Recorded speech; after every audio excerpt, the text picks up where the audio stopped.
Hi and welcome to another episode of the Bonsai Stuff podcast. It's me, Scott Martin from Bonsai Matsu, and thank you for listening in. I appreciate it as always. This podcast is going to be the start of talking about the fundamentals of design as I see they apply to bonsai and how I use them in bonsai. So this will run on for a few different podcasts. I won't bore everybody with every single stage of or fundamental of design and how it applies to bonsai. But I'll pick a couple and we'll go through those, which should be interesting. Also, I want to talk about what I call the good with the bad. That'll be a funny little one. And also, I had someone I know suggest that might be worthwhile just talking a little bit more about how I got started and my learnings in Japan and all that sort of stuff. So, thanks, Michael. That's going to get into the podcast this time as well. So, tune in, strap yourself in, and focus on whatever it is that you're doing at the time, and I'll see if I can send you to sleep. Thanks for sticking around.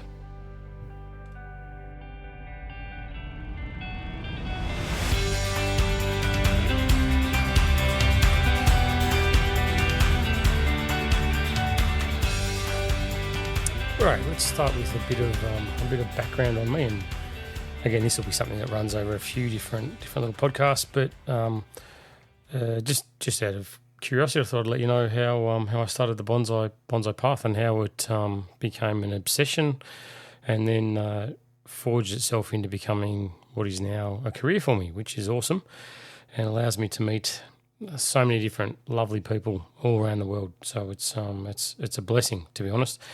But like a lot of people, I think I started when I was really, really young. I can't remember the exact age, but I do remember walking through a shopping centre with my grandfather and purchasing a little brown rubbish pot that was about 10 centimetres long and a little juniper, and taking it home and starting making it myself.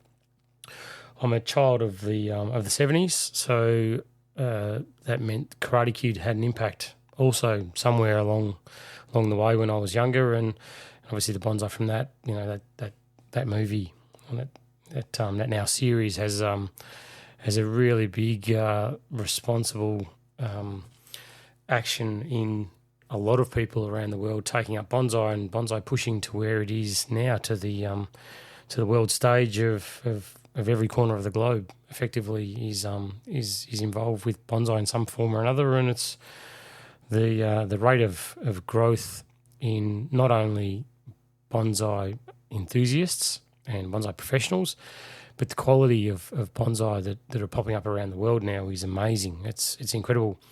Remember when I was younger, my only thought ever was that Japan was the best, and they still are. They're amazing.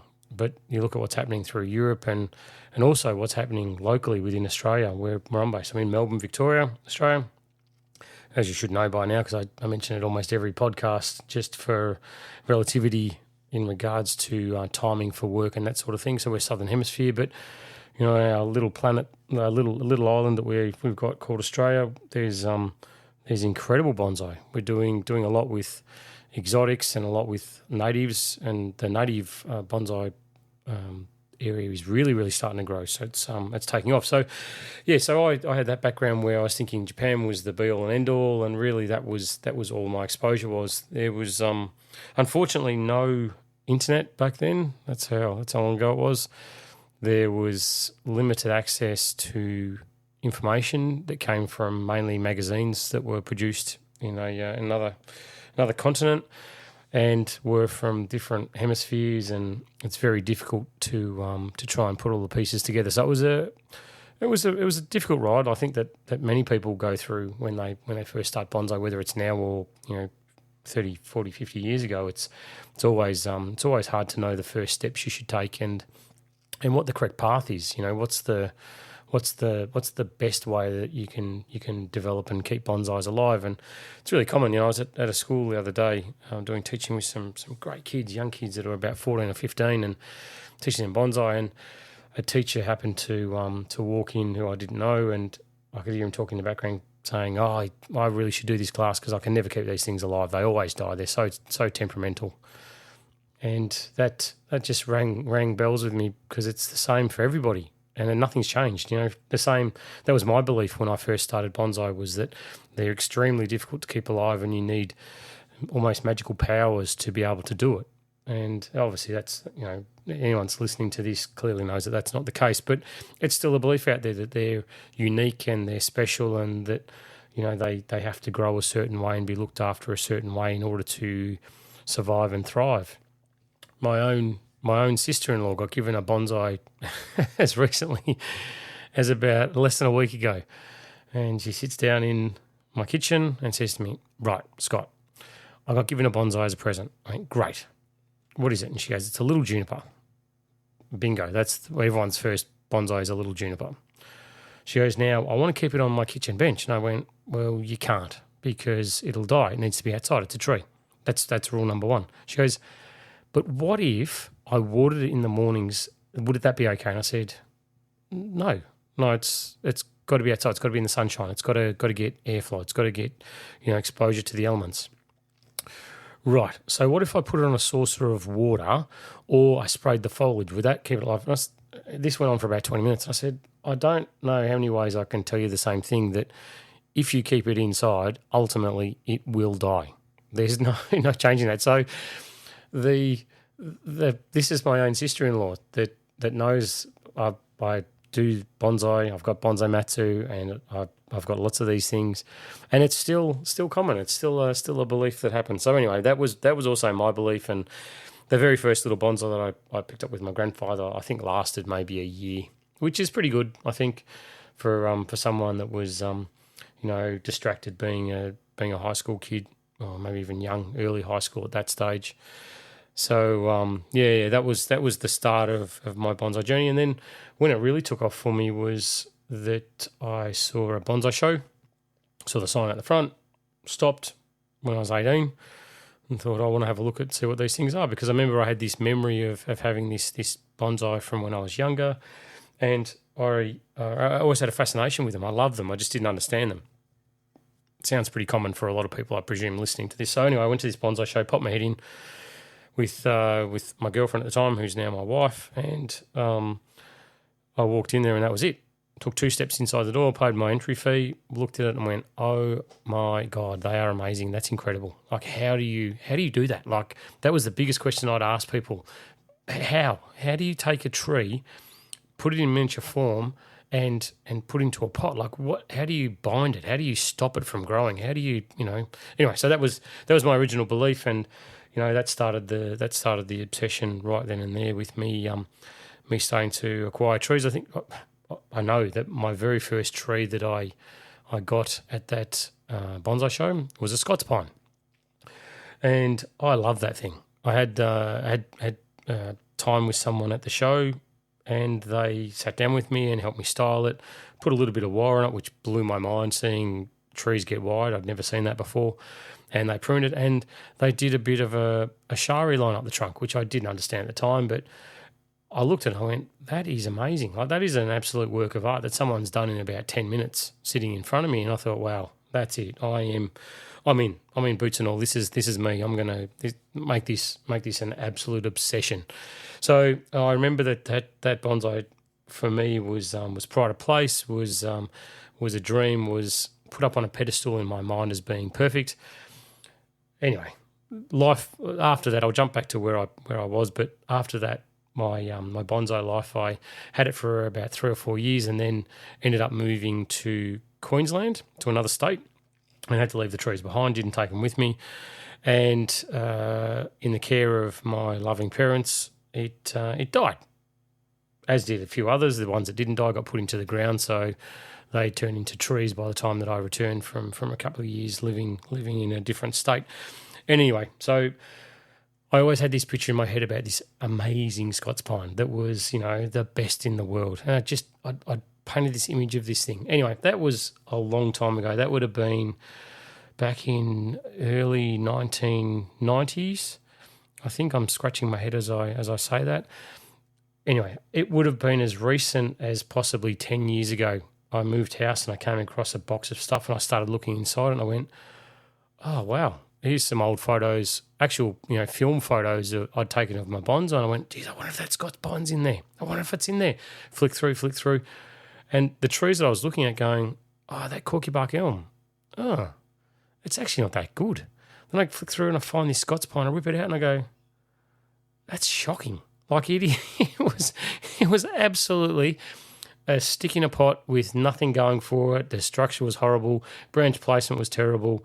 The shari line was as manufactured as you could get. Nothing natural. Nothing made me desire that tree now.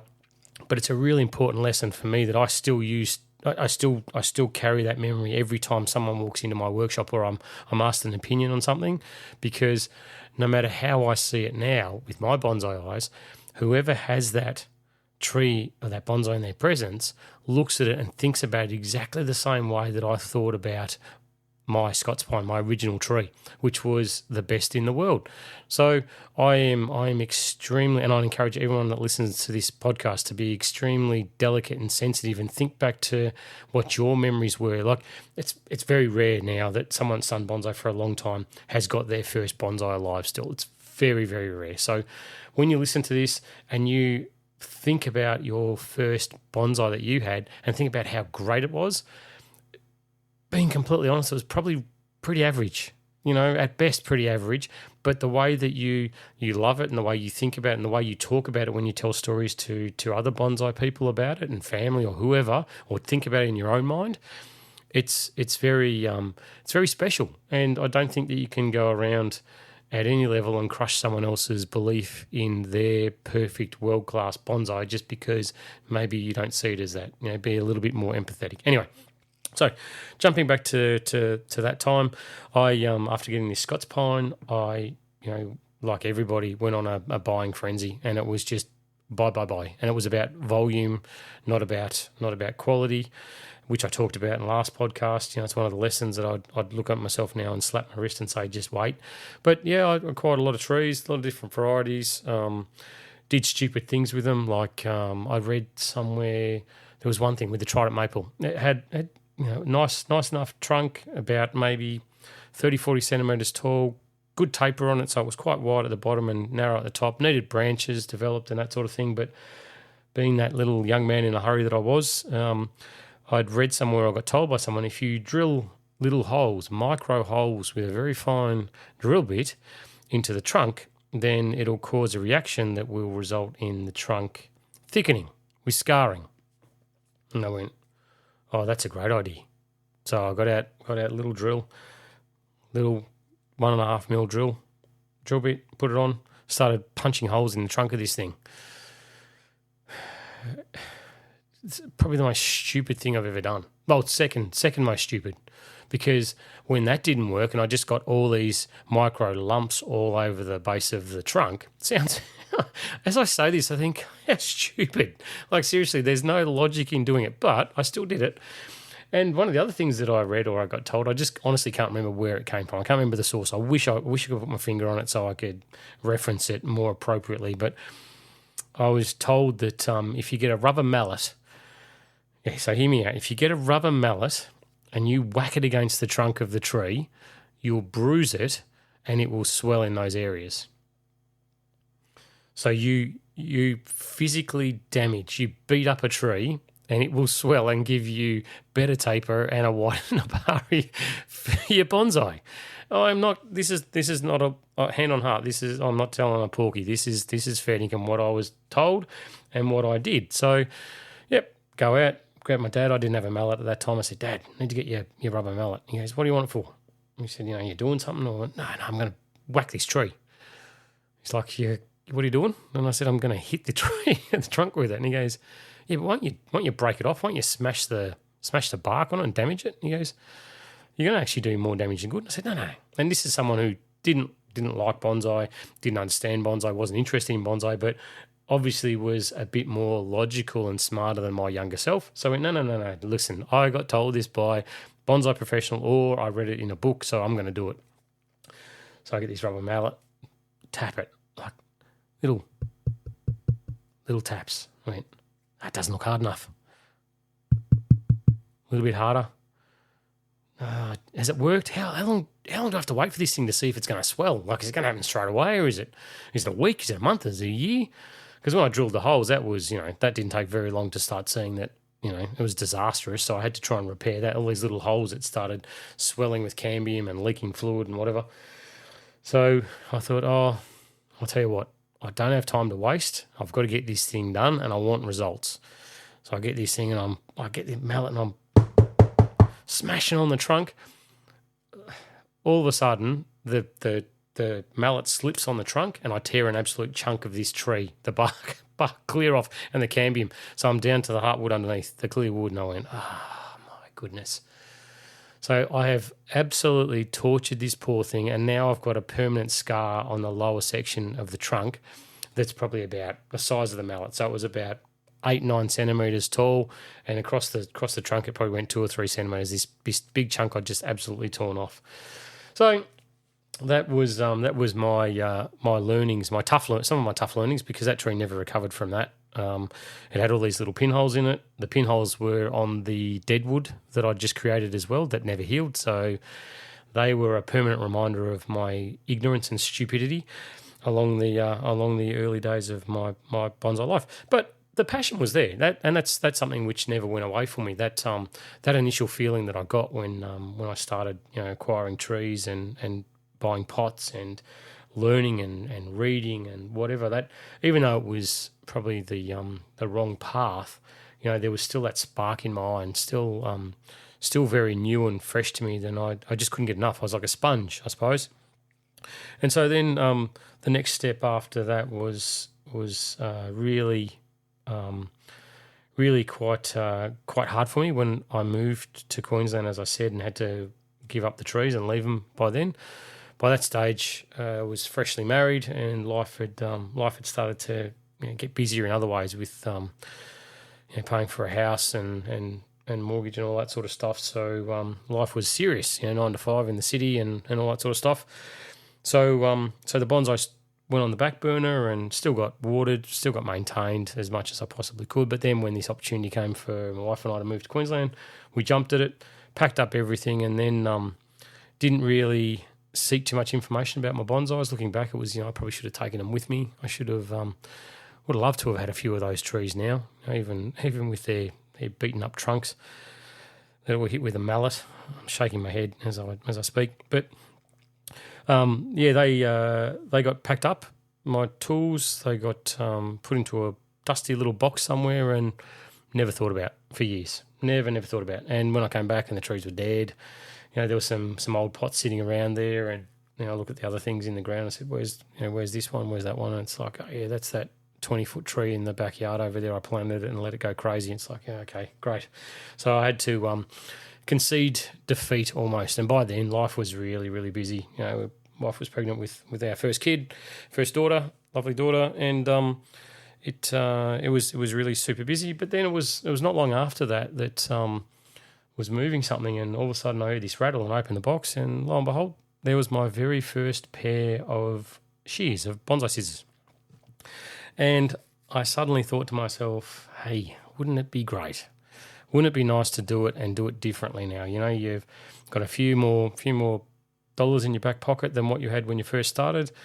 You're a little bit more patient, not extremely, but a little bit more patient with things, and it would be it'd be a nice stress relief. And that was the main catalyst for me when I talked about using bonsai as a stress relief for other areas of my life. I thought, what a great thing to do. Like, seriously, because I remember that I used to zone out a lot. I'd work on the trees and it would be only about the tree, or when I'm watering the trees. I love watering the trees because you walk around and you're in your own world, and you're thinking about the tree and what's going to happen next with it, and then you go to the next one, and then there's a whole nother story pops into my head about, maybe it's about how did that one start, or where did it come from, or what was my last lot of work, what am I going to do next, and there's all that sort of thing that was swelling up with me, and I thought, you know what, I'm going to do this, I'm going to do it differently. So I've told this story many times where I got the bug again pretty quickly, started reading a lot more, acquiring more books, got a couple that were local to Australia,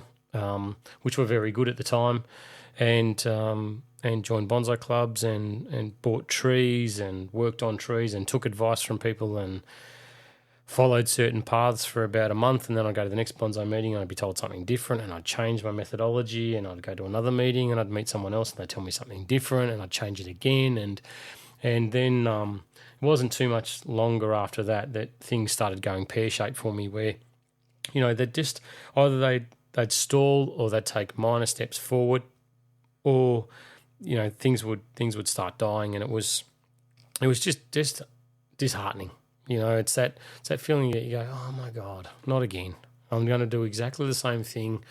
It might take longer this time, and maybe I know a little bit more, but it's clearly not enough. So I started doing workshops with people as well, and I love doing workshops with people, but because you get a very different perspective on things, and your eyes and ears and your mind needs to be open perpetually, forever. You need to keep an open mind and never be a closed book and say, no, that's not the way it is, or that can't be done, because I think that when I compare back to some of the books that I read, even the local books, the books that were written in Australia, maybe they're in a different climate zone to where I am, and it's very different. But also, things have changed a lot. The way that plants and trees are managed now, in all forms, are very different. If someone had told me that 30 years ago, lettuce would be grown in rotating racks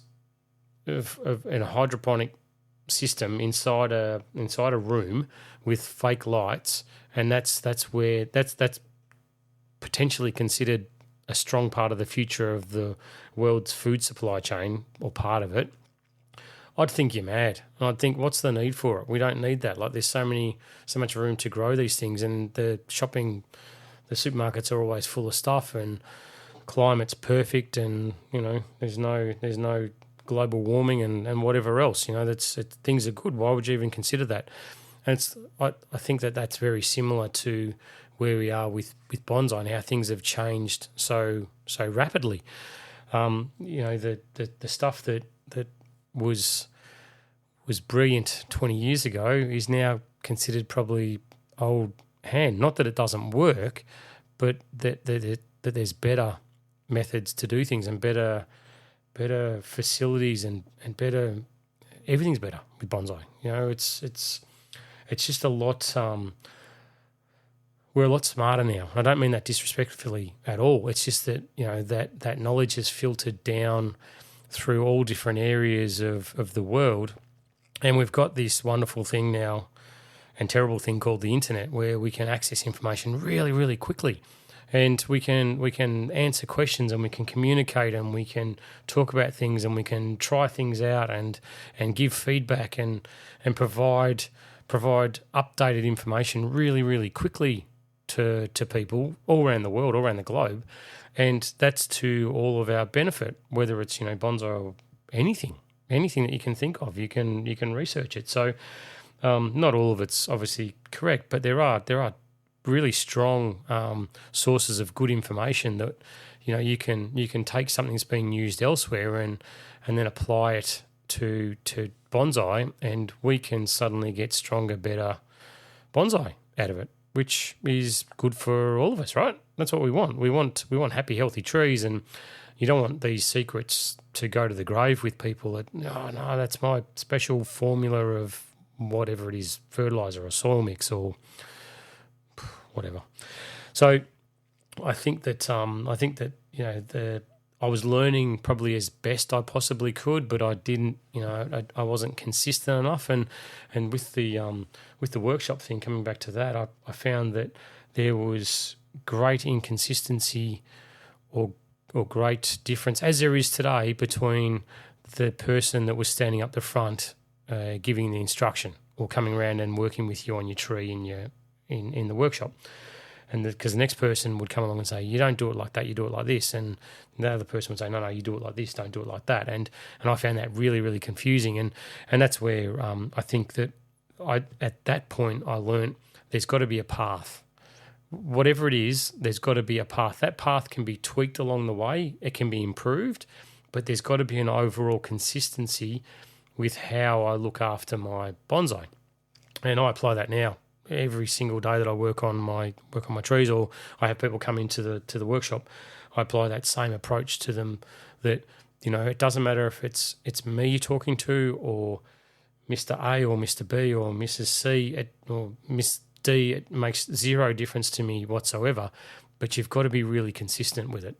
Your techniques, the wiring, for instance, that's very different. That's something which you can learn from somebody. You can learn that from anybody. But when it comes to the path, the process and the path that you're going to follow for developing your bonsai and the time frame, that's about consistency. That's about repeatability. That's, go back a couple of podcasts. It's all the things I've talked about there. So that was where I learned that I can still remember the day that I walked out of a workshop and went, no, I can't go on like this because I'm going to end up in exactly the same boat. So from then on, my radar changed when I listened to information. I wouldn't go there as a sponge.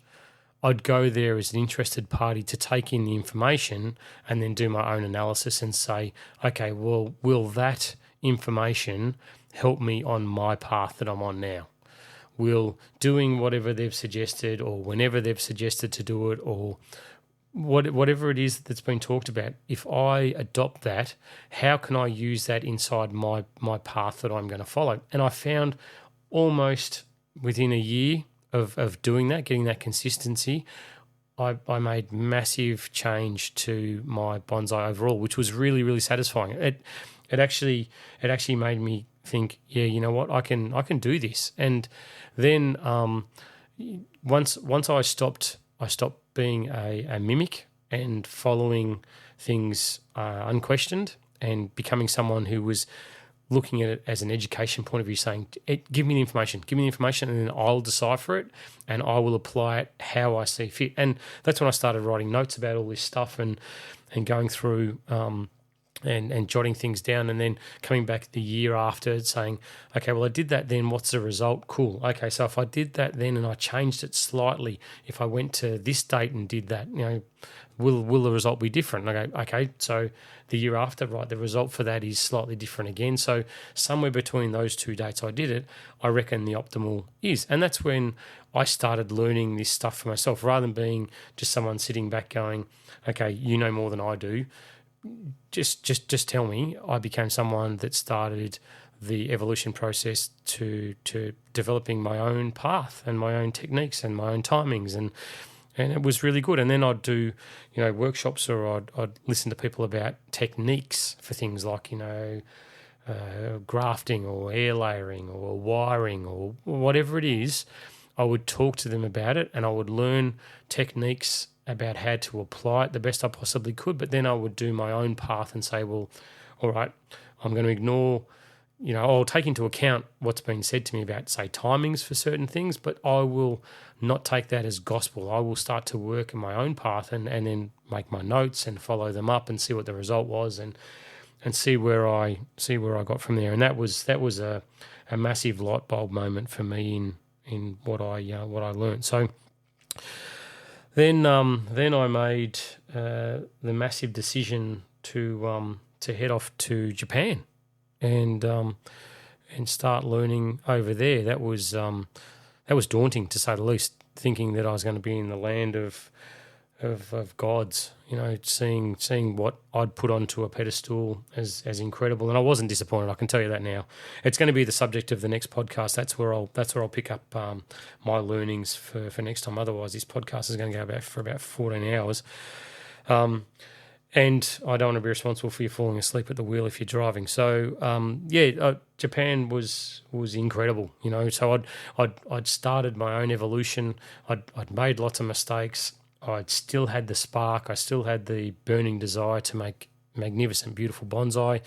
And it's like getting a bunch of dry wood and putting into a fire pit and putting a fire starter in there, and going to Japan was lighting the match. That was when I was approved to go over there, and not only approved by the nursery to go over there, but also my loving family at that stage had three beautiful little daughters and a loving wife, and getting the sign off there to leave at a really busy time of everyone's life to do it was amazing. So that's coming up in the next podcast.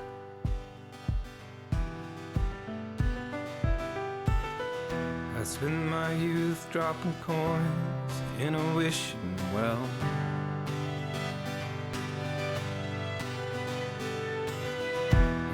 promised one day that I would find a story to tell. Right, so time to draw breath after that that little intro about me. The next part of the podcast is what I call the good with the bad, and this is a daily thing for me with bonsai. That there's certain jobs in bonsai that are great. I love them. They're very exciting. They certainly put a smile on my face. I know they put a smile on a lot of other people's faces too. It's it's styling a bonsai. It's making some major decisions with a branch. It's it's buying a pot, or it's all that significant stuff that I classify on one side of the ledger as the good. But anyone that knows accounting knows that your debits have to be balanced with your credits. So where you have the good, you have the bad. And a little tip, the inside word from someone who knows from experience, if you want great bonsai, then the bad column almost is more work than the good column. So in the bad column, weeds, weeds, number one. We're smacking spring in Melbourne, and we've had warm weather now. Finally, we've got some sun shining out in the yard. You can hear the grass growing. It's growing that fast, which means that weeds grow, and it's something that when it was winter, I'd look at the weeds and think, yeah, okay, that's on the weekly or 2 weekly sort of list because nice and cold, nothing's really growing. That's okay. Weeding now is, if it's not daily, it's twice a day. It's every pot seems to get them in there, and they're stubborn little buggers. And if you don't keep up with it, from my experience, you get overrun pretty quickly with the trees, and then it becomes a major job. So rather than being something that, as you're walking around watering, plucking a few weeds here and there on your pots, if you leave it, go to pull it in, it becomes an hour's work within a week. So it's major. It becomes a real pain in the bum, and it's one of those chores that I just, every time I walk around, I think, God, can you just stop growing weeds? Please do something. But I did a podcast about the 1%ers, the little things that make a big difference, and weeds are one of those things. They're stealing resources from your tree, and you can be throwing fertilizer on there and doing all the good stuff that you should be doing with your bonsai that we talk about every podcast: watering and sunshine and air movement and good soil and repotting on frequency time. But you're suddenly full of weeds in there, and everything suddenly starts to dial back. Some of that capacity of the pot is taken away with the weed roots, and they're stealing nutrients from the tree as well as moisture. So, it's not probably as efficient as what it could be. Other things you've got to do are maintaining the area. Leaf fall around the benches, making sure your benches are always clean. And I've got a big pin oak over a lot of one part of my yard, and the cockies love to seem to get in there when the new growth comes in there and decimate it, pluck it all off, and drop millions of branches down there. Well, it feels like millions of branches every day. So one of my daily chores is to go and clean those up.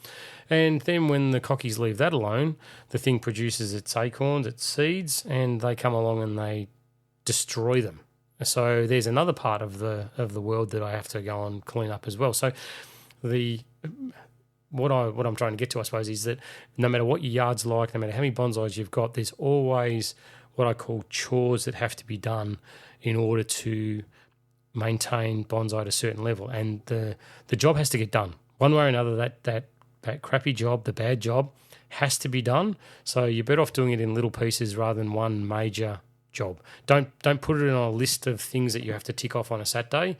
Just as you're walking around, pluck the weeds, move on. Be done with it, forget about it, focus on the good stuff when it comes to your time with the tree. I think about it like having a beautiful meal, something that is magnificent, that makes your lips smack up and go, that was seriously the most amazing food I've had. We had a meal last night, had beautiful homemade lasagna, which I love. I absolutely love. Sauce was cooked for a full day. It sat overnight. Then the lasagna was made, and cheese sauce was made. Then it was cooked for an hour and a half in the oven. So this thing, it's a day and a half's work over time. Most amazing meal I've had. But then at the end of that beautiful meal, which is the good, there's all the dishes that have to be done.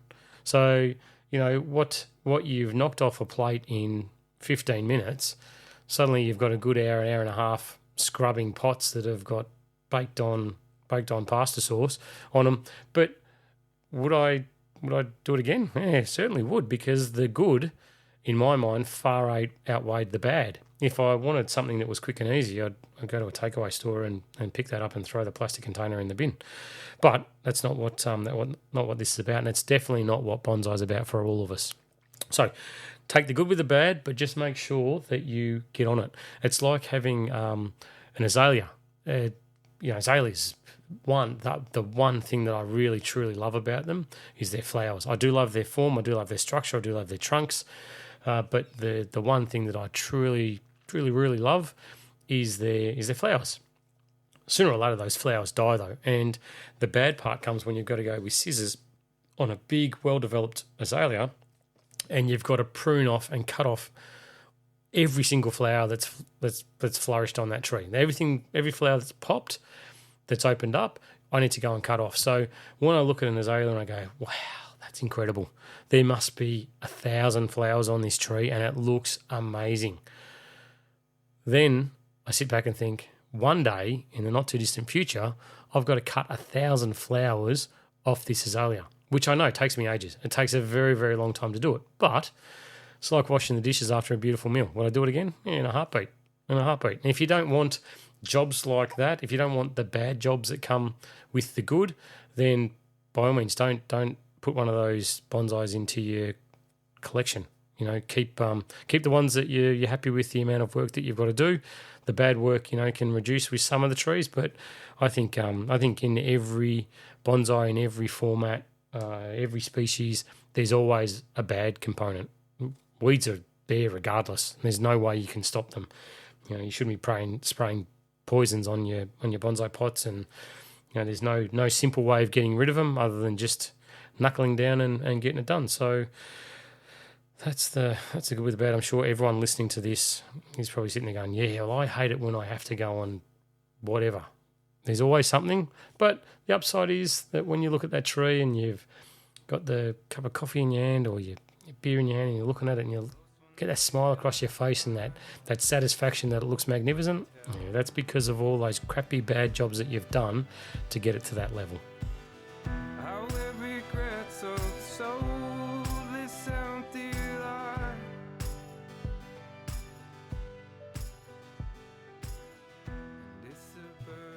Righto, so some of the podcast is going to be dedicated to fundamentals of design and how I see it, not everybody, but how I see it, and it applies to bonsai. Because there's that old argument, is bonsai art? And it is 100%. But is bonsai horticultural? It is 100%. It's both. It definitely has to be both. But without the design side of it, you've got sort of a stick in a pot. And I was doing a demonstration last night at one of the local bonsai clubs, and we were talking about I was talking about defoliation, and we had this bit of a Q&A at the end of it, which is really good. Everyone comes up, asks questions, gets close to the trees, and we engage each other. And there was about, I don't know, maybe 20, 30 people there or something like that.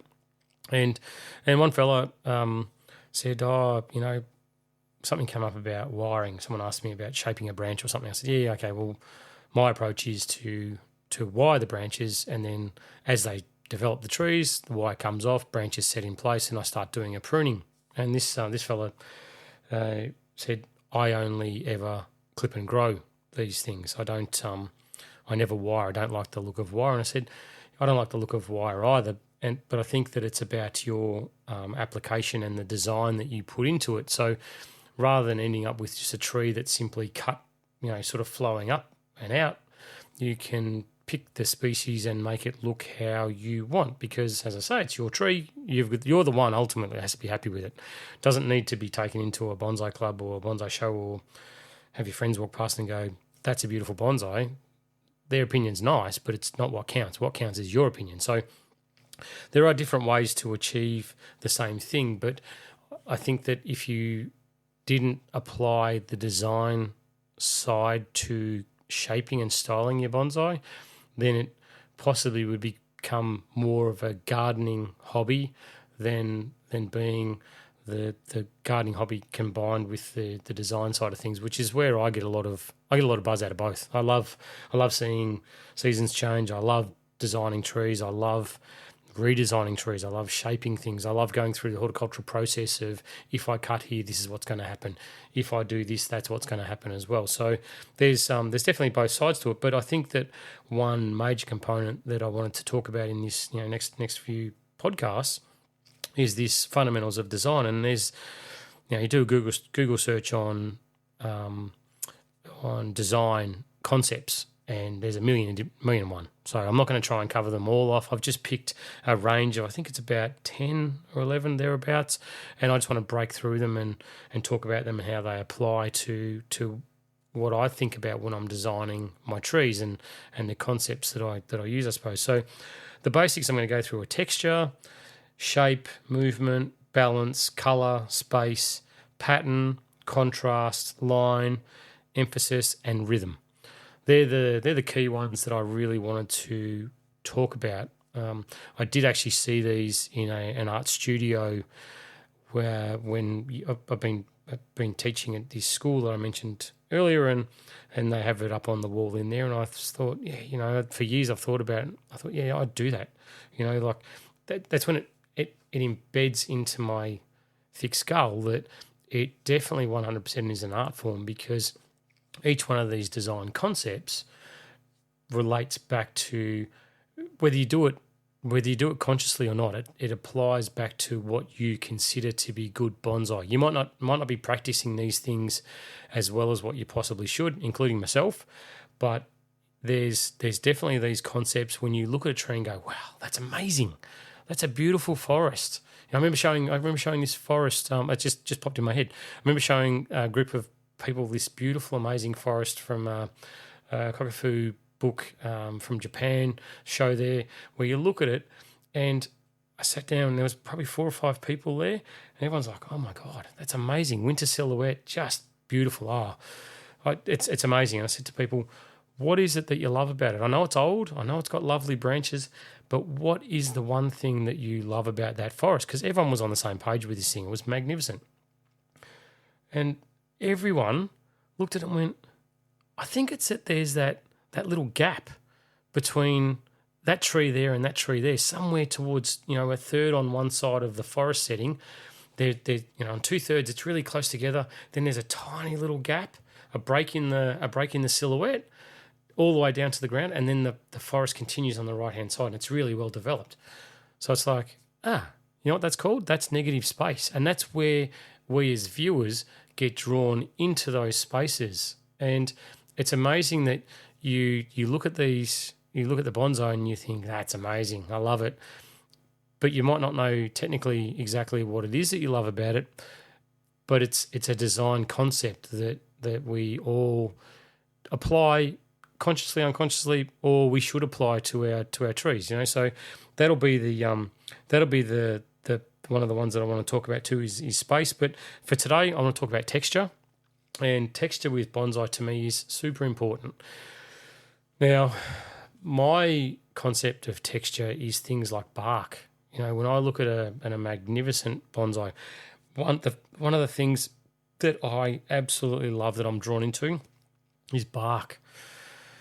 And if a tree doesn't have it, some species obviously are smooth bark trees, but when you look at a pine or an Australian native, a melaleuca, where it's got the paper bark on it and the paper's starting to wrap off the tree, and I think that texture that old trees represent and exhibit, that is one of the major draw cards for me. So when I think that when you collect seeds for a tree, not always are they going to be genetically identical to the parent. That's obvious, but they're hopefully going to be close. So, when you're walking around and you see an acorn on the ground and think, I'm going to grow an oak tree, have a look at the parent tree. Does it have the texture of the bark that would be appealing to you to have it as a bonsai?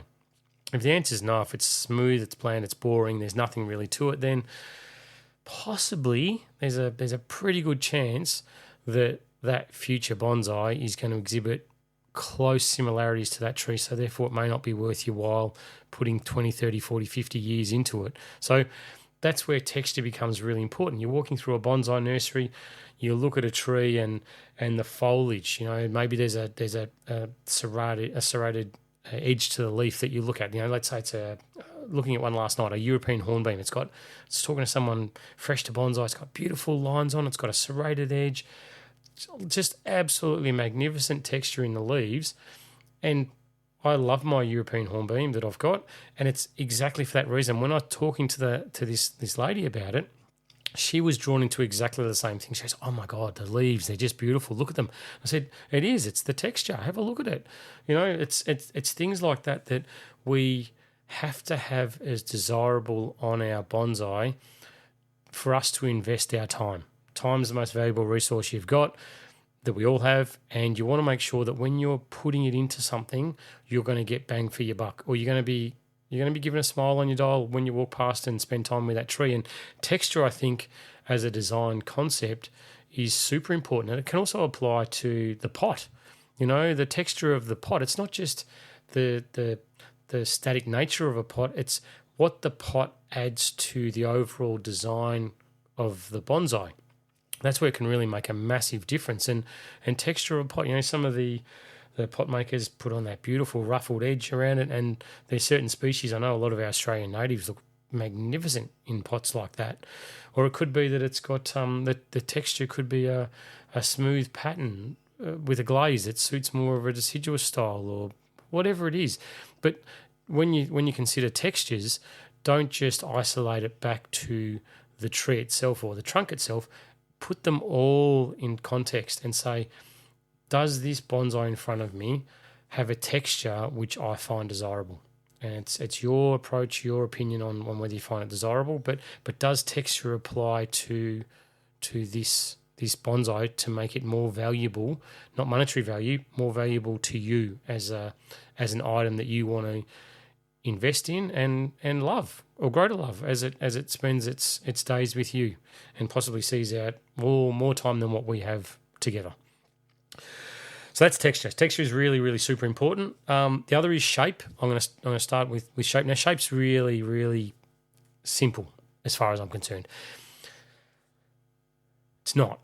Shape's complex. If you had someone draw a picture for you that doesn't understand bonsai or anything, if you put a nice bonsai in front of them and said, okay, what shape do you see when you look at that bonsai? Invariably, it's going to be a triangle, right? That's the common thing, triangle with a point longer to one side and point at the apex to one side as well and shorter on one side, sort of showing movement of the tree.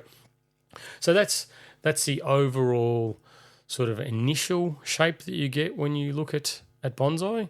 And this is where, in my opinion, the shitty term of cookie cutter bonsai comes about, because you see a triangle and then suddenly go, they're all the same. They're all triangles. Oh, yeah, pretty much a lot of them are, mate. That's how they grow. And if you look at trees in nature too, I think that your shape that you can envisage for a bonsai suddenly opens up and escalates. So I was fortunate enough recently to do some travelling around Australia and got to look at a lot of trees, whether I was doing 110 k's an hour down a freeway, or whether I was walking and sitting under trees in parks, or sitting on my surfboard looking back at the land and seeing trees there up on hills. And I think that when you take shape and open your mind to how it applies to bonsai, it's multifaceted. There's no definitive triangle necessary in shaping some trees, some bonsai. Now, I think that I've got to prerequisite this by saying that certain trees grow certain ways. So making them grow counterintuitive to how they want to grow is going to result in my belief, a pretty ugly concoction. So, some trees grow up and out like a flame. Some grow with their branches bent down acutely. Some are up and out. There's and everything in between, basically. So when you when you're working with your bonsai, try to open up and broaden your horizons with the shape that you're going for. So there's two sides to the shape that I consider.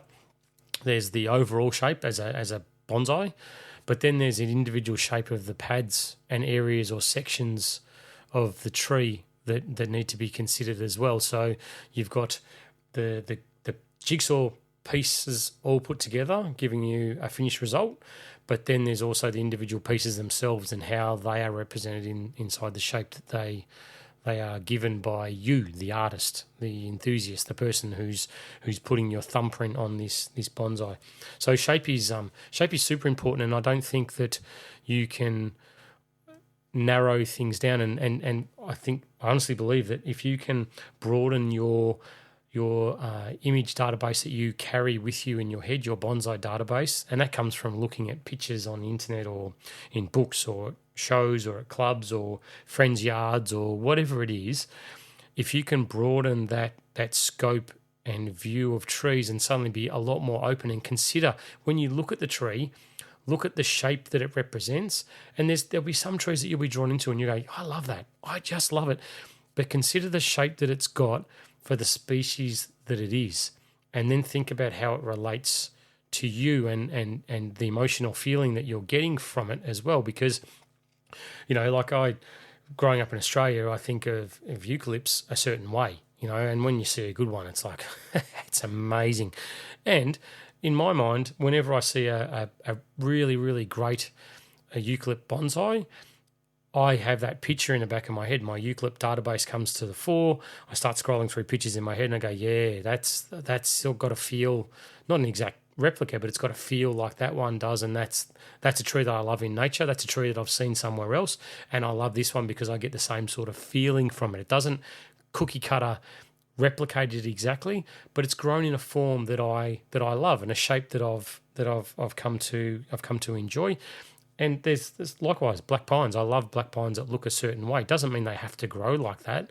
There are definitely different styles and categories that you can apply to different pines. They don't always have to look the same, but fundamentally their shape for me in my database of black pines, there's a certain segment of it that goes, yeah, I really like it when it has that triangle shape. I really, really like it when the branches look like that. And, this tree that I've got in front of me, it's leading me down that path because it's got that shape naturally. It just needs a bit of tweaking with my human intervention and my design skills to make it follow that path. So shape is a major one as well. So next podcast I'll talk about movement and balance, and I'll try and sneak colour in there as well. So that's going to be something that's going to continue on a little bit as well. So I hope you get something out of these ones and maybe just look at trees slightly differently as well.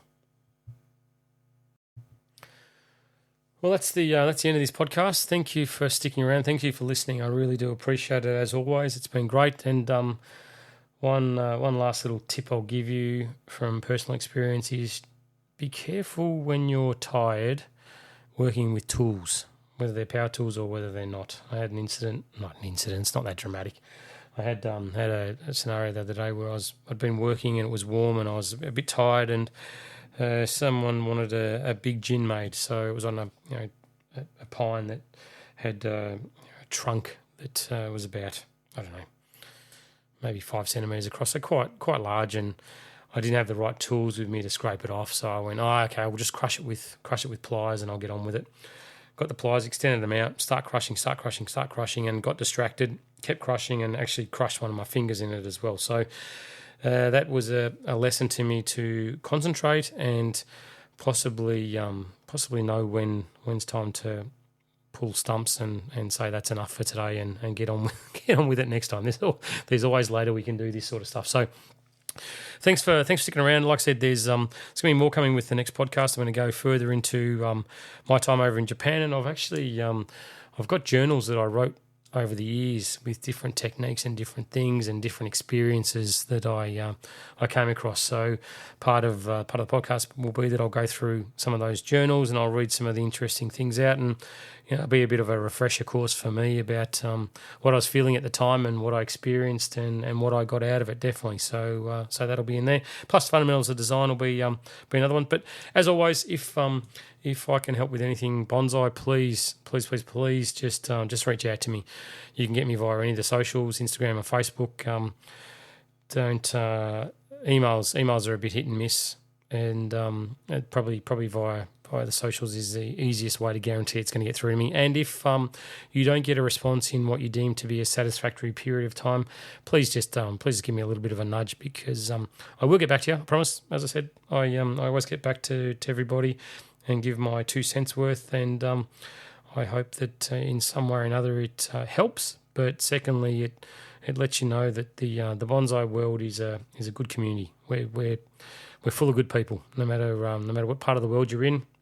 I don't think that there's too many people I've met in bonsai that I wouldn't consider to be really nice people, and everyone's got different backgrounds, and it's very refreshing in this world to know that we're all nutters for these little trees in pots, and it must I think spending time with things that are green and getting your hands dirty must do something good for our network of cells in our head, because we're all akin and we're all the same. So please do stay in touch, and I'll look forward to filling your ears with my voice again soon. So thanks for sticking around, and I appreciate it. And until next time, happy bonsai.